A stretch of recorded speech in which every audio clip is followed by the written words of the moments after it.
ذوالحجہ کا مہینہ شروع ہونے والا ہے۔ یہ بہت ہی برکتوں والا اور حرمتوں والا مہینہ ہے۔ اس مہینے کی برکتوں کا کیا ہی کہنا کہ جس مہینے کے نام میں حج کی نسبت موجود ہو۔ ذوالحجہ حج کا مہینہ ہے، یہ برکتوں والا مہینہ ہے۔ اللہ تعالیٰ نے اسے حرمت والا مہینہ بنایا ہے۔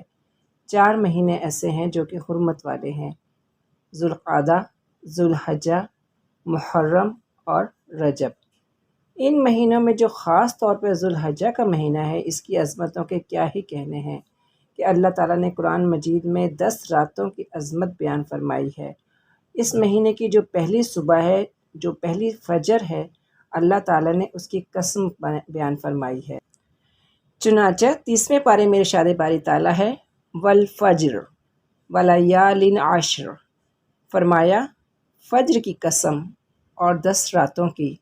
یہاں فجر سے مراد مفسرین لکھتے ہیں ذوالحجہ کی پہلی فجر، اور دوسرا قول یہ ہے کہ 10 ذوالحجہ جو کہ قربانی کا دن ہے، جب حاجی مزدلفہ سے فارغ ہو کر آگے مینا کی طرف جاتے ہیں، رمی کرتے ہیں، طواف زیارہ کرتے ہیں۔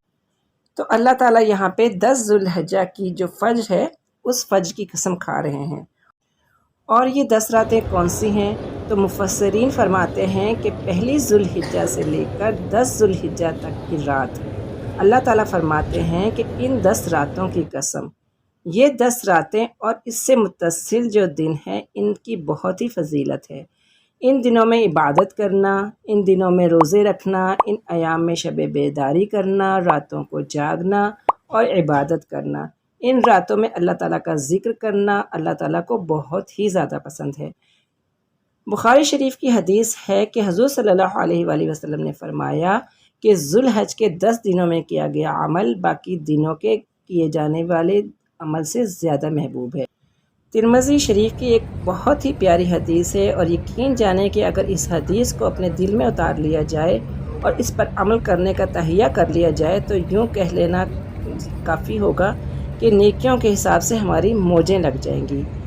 نبی پاک صلی اللہ علیہ وآلہ وسلم نے ارشاد فرمایا کہ جن دنوں میں اللہ کی عبادت کی جاتی ہے، کوئی دن ذوالحجہ کے 10 دنوں سے زیادہ پسندیدہ نہیں ہے۔ فرمایا کہ ان دنوں کے ایک روزے کا ثواب 1 سال کے روزے کے برابر ہے، اور اس کی ایک رات کا قیام لیلۃ القدر کے قیام کے برابر ہے۔ سبحان اللہ! آپ اندازہ لگائیے کہ آپ کو 10 شب قدر جیسی راتیں مل جائیں تو اس سے بڑھ کر اور کیا چاہیے؟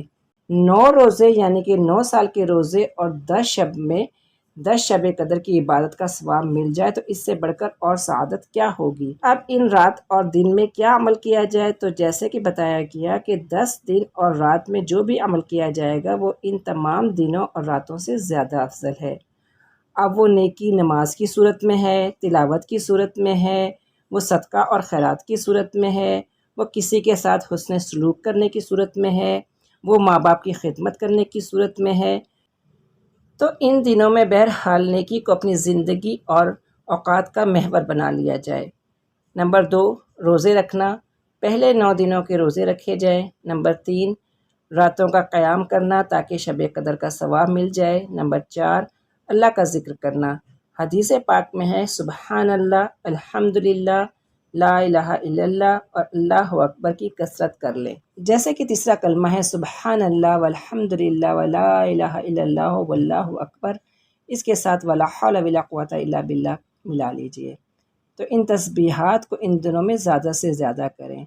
اور ایک عبادت جو اس مہینے میں ہی ہوتی ہے وہ ہے 10، 11 اور 12 تاریخ کو کی جاتی ہے، اور وہ ہے قربانی کرنا۔ اللہ تعالیٰ کو یہ قربانی بہت ہی زیادہ محبوب ہے۔